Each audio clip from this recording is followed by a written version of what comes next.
Hey everybody, how's it going? Marcos Villegas for Fight Up TV here in the Kingdom of Saudi Arabia, being joined with Eddie Hearn. We're days away from this Beterbiev versus Bivol fight. I can't wait, Eddie. This is a fight I think you, me, and the whole world has been just waiting for and wanting to see what will happen. How's the mood been with Team Bivol, and how is he this week? Just like ice cold. Like there's no like.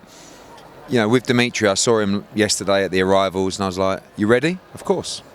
And that was it. I was like, "Okay." Do you know what I mean? Like, yeah, but is he normally like that? Ice cold, both of them. Yeah. I mean, they've been waiting for this opportunity for a long time. You know, one of the great things about this fight is the undisputed tag means so much to them, like more than anything. They're not materialistic guys. Of course, they want to make money, but the dream has always been all the belts. And they're both one fight away from making that dream a reality, and they're ready. They're ready for the moment of their career, the moment of their life. Destiny awaits in Riyadh. I know this has been asked of Bivol, but in your opinion, do you think like a win over Beterbiev means more than a win over Canelo, yes, who at that point was, well, let me pause. At that point, when he beat Canelo, he's undisputed pound for pound #1. But it wasn't for the undisputed championship. Yeah. You know, it was a defense of his belt.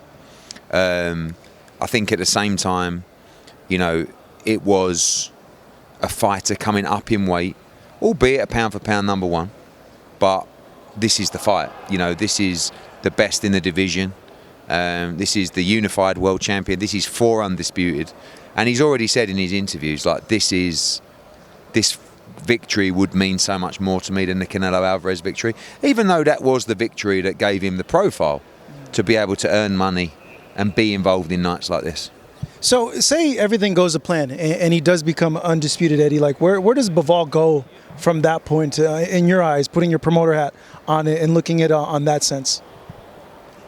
I think if Canelo Alvarez and Eddie Reynoso really want the rematch, all of a sudden they have a rematch for undisputed. Do you know what I mean? And that's a big carrot, because as much as Canelo likes the money, he does still like the championships, and to be undisputed at 175 might give him the excuse to take that rematch. You've also got the Benavidez fight, which, you know, becomes a big fight. You've maybe got a rematch with Beterbiev, but you know, when you become undisputed, there aren't many more boxes to tick. But you know, Dimitri's still pretty fresh, and he's definitely the fresher of the two fighters, in my opinion, in terms of age particularly. Getting in the X's and O's of this fight, how do you think the injuries, the age, the inactivity of Beterbiev will play a part in this fight, if any? Well, hopefully a lot, you know, but he's never really showed those signs. I mean, when we did the Callum Smith fight, I was quite confident. Yeah, you thought he was going to I didn't think, like, I felt like it was a bit of a 50-50 fight. And I really fancied Callum Smith with his power, with his, you know, catch and counter left hook, to catch up with the aging Beterbiev. And unfortunately, you know, he also pulled out of the fight earlier with a tooth problem, so it was delayed, like he was inactive, but Callum was inactive as well. And then obviously he won that fight comfortably. Now this fight comes around, he has a knee injury, he has to have knee surgery, and he's a little bit older. I mean, when was the Callum Smith fight? I can't even remember now. I think it was the beginning of the year, right? Yeah, January, February, somewhere around there. So, you know, it's been 9 months, I think, for Beterbiev. Horrendous, but he is coming back from surgery. But he didn't look like he was aging at all in the Callum Smith fight. Do you know what I mean? So I don't really think it's the age, the injury. I don't know. I mean, he looks in pretty good shape to me. Yeah, no, he's 39. And you know these guys, Marcos, as well, they really raise their levels to the fights they're in. Like these proper elite greats. Bivol's the same. Sometimes you watch Bivol in an easy fight and it's like he's won like 115, 113, 116, 111. What? And then he fights Canelo and like wins wide. Yeah. And he will raise his game again to fight Beterbiev. But I think Beterbiev will as well. I think this fight's a little bit personal. You think so? Between them. Yeah. I just think it's just like business? No, because I think they've kind of always been rivals. They're both Russian. Yeah. Do you know what I mean? The same national team. Yeah. One was older. Maybe not like a personal hatred, but don't worry about that. There'll be a competitive, they'll be wanting to be the man on Saturday night. You know, that is an interesting fold. I'm going to ask both of them that, or maybe Bivol, if he felt like he was always overshadowed by Beterbiev, because I from what I've like read in the research I've done, Beterbiev was like the star of like the amateur team. He was the bigger fighter. Well, don't forget he boxed at heavyweight in the amateurs. He's a much bigger guy. I think he'll actually struggle at the weight, making weight here, because he's a bigger guy, and yeah, there's a lot of pride at stake on Saturday as well. Now, when you look at what's been said about in the industry, people, the trainers, the fighters, I feel like overwhelmingly they're all picking Bivol to win because of his speed, because of his footwork, his technicality.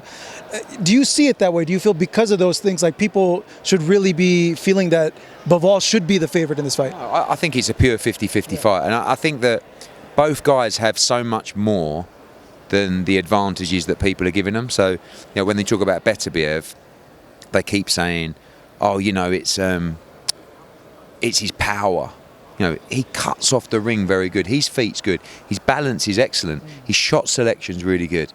Bivol, his IQ's incredible. His footwork's really good. His controlling of the distance is really good. His output is really good. He punches harder than people give him credit for as well. So they're both well-rounded fighters, and I just think it's a classic matchup and a classic matchup of styles. One I can't wait to be ringside for. I mean, obviously I'm desperate for Dmitry to win, but I'm also just in awe of the fight. So then what makes a difference, do you feel like, in the fight? Is it really down to the ability to execute the game plan under pressure and be the man in that moment? That's what, like, if Dmitry can control the pace, if he can get Artur's respect, if he can use his movement, if he can get into his rhythm, he's going to be very hard to beat.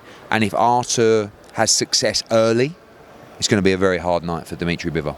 Just me like looking at it too, like we've never seen Dmitry, or at least I haven't, maybe you know more than me, like really hurt or down like Beterbiev. Like Beterbiev's been down in fights. The only time I've seen him even buzzed was at the end of a round with Joe Smith. The bell went and there was an exchange, and he just went back to the corner. It was like he was buzzed. Like, it wasn't like, but everyone's like, wow, it's the first time he's been hurt, So, and Joe Smith's a big puncher as well, by the way. So I don't think Beterbiev has concussive one-punch power. He's just very heavy-handed, and he hits you a lot, and he hits you hard often. Do you know what I mean? A lot of people say that Bivol's punch power is underrated, and that's going to be interesting as well, because like you said, Beterbiev has been hurt a lot. Callum Johnson's a big puncher, but he was not a world-class fighter at the time, really, because he hasn't been at that level. He dropped him real heavy with a left hook. He's been dropped in hurt in other fights as well, but I think Dmitry's going to have that much output that he should be able to hurt him.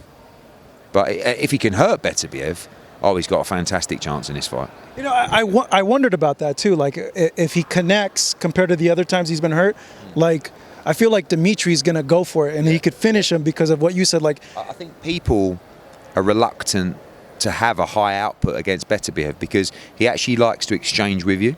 And he's really good on the exchanges. And also, like, he doesn't do a lot in the rounds. Like, he can lose rounds, but like when he boxed Callum Smith, it's like he's doing very little. He's just keeping the pressure on. He's cutting off the angles, and then he's winning rounds.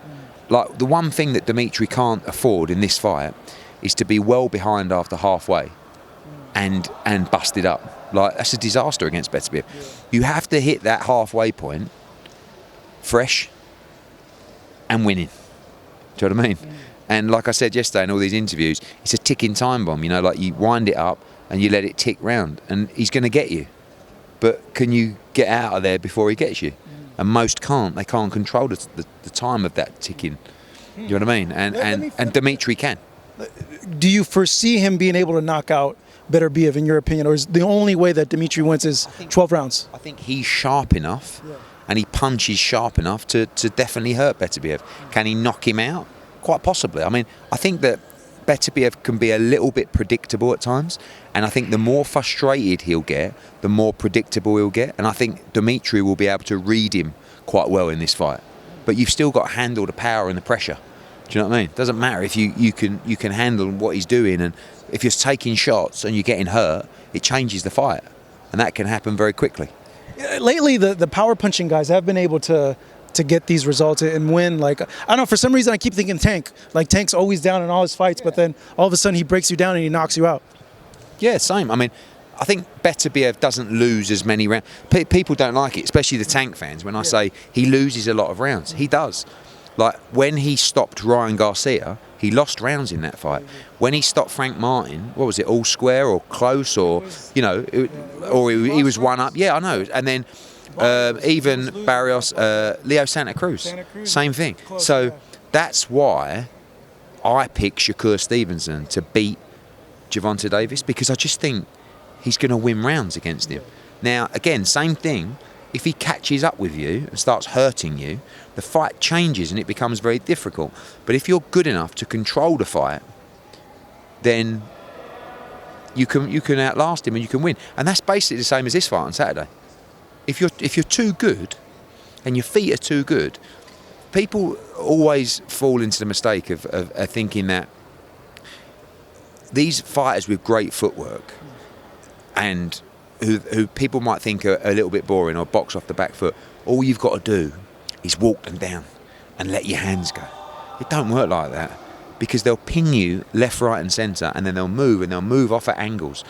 Like, it's like when Joshua fought Usyk, and everyone, all AJ had to do was walk him down and be the bigger guy. No, it don't. Tyson Fury got backed up by Alexander Usyk. Do you know what I mean? So it's Dimitri's footwork has got to be bang on in this fight. The conditioning to be able to move that, right? You know he's going to be conditioned. Like, the conditioning is not going to be a problem. The footwork and it's got to be. He said it the other day in an interview. I have to win every round. You got to go. Well, 1, tick. Round 2, done. Tick. Round 3, tick. Just till you get to 12. That's all you got to do. Might lose 1 or 2 on the way, but you got to keep fighting round by round. Right? You ready? Switch on. Win this round. Bomb, bomb, bomb, bomb, bomb. Another one in the bank. Another one in the bank. And then you hope you get to 9 or 10 and you're 8-2 up. And then you've got 2 rounds to go. And then you got to hope you don't get clipped with anything big. Yeah, maybe, but that's what makes it. Yeah, that's what I said. That's what makes it so great. Is that speaking of Benavidez, because I know he's in the mix. He just announced on Instagram that he's going to fight David Morrell. What's your reaction to that? I mean, I thought Morrell looked really poor last time out, but I do rate him very highly. Oh, listen, I'll take my hat off to Benavidez, because we know that's a really good fight, but the general casual fan doesn't. So it's a ballsy fight. It's a hard fight. It's a hard fight. And I think massive respect to him for taking it. It's a great fight. Great fight. Who do you favor? From what I saw last time, Benavidez. Okay. But leading up to, that was the first time I've seen Morrell in the flesh, and I really rated him going into that fight. He didn't impress me at all in that fight. But, you know, it could have been a bad performance, but he's a very good fighter. Yeah. Very good fighter. Okay. Not sure how much time I have with you, Eddie, but I'm going to try to squeeze out maybe 1 or 2 more questions for you. What's your reaction to Tank fighting Mr. Roach, Lamont Roach? I mean, I think the online reaction is a little bit unfair. Like, everybody hates the fight, but Lamont Roach is a good fighter. Like, it's not like, but the problem is no one knows who he is. And I think with, you know, Tank's position in the sport, people want him to be in the big fights, and it's not a big fight. But Lamont Roach is a good fighter. Like, and if you know your boxing, you know it's a good fight. But he is a super featherweight. He's much smaller than Tank. But I don't think it's a bad fight. But it's gone down terribly because no one knows who Lamont Roach is. But it's, what were the options for Tank, really? He doesn't want to fight Shakur, and Shakur got injured. Haney's not around fighting. Ryan Garcia rematch isn't there. Pitbull Cruz got beat, and that was definitely the fight I think they were going to make. Valenzuela's not ready. So, all in all, I get it, but it's just not going to do big numbers because it's not a fight that people are aware of is actually quite a good fight.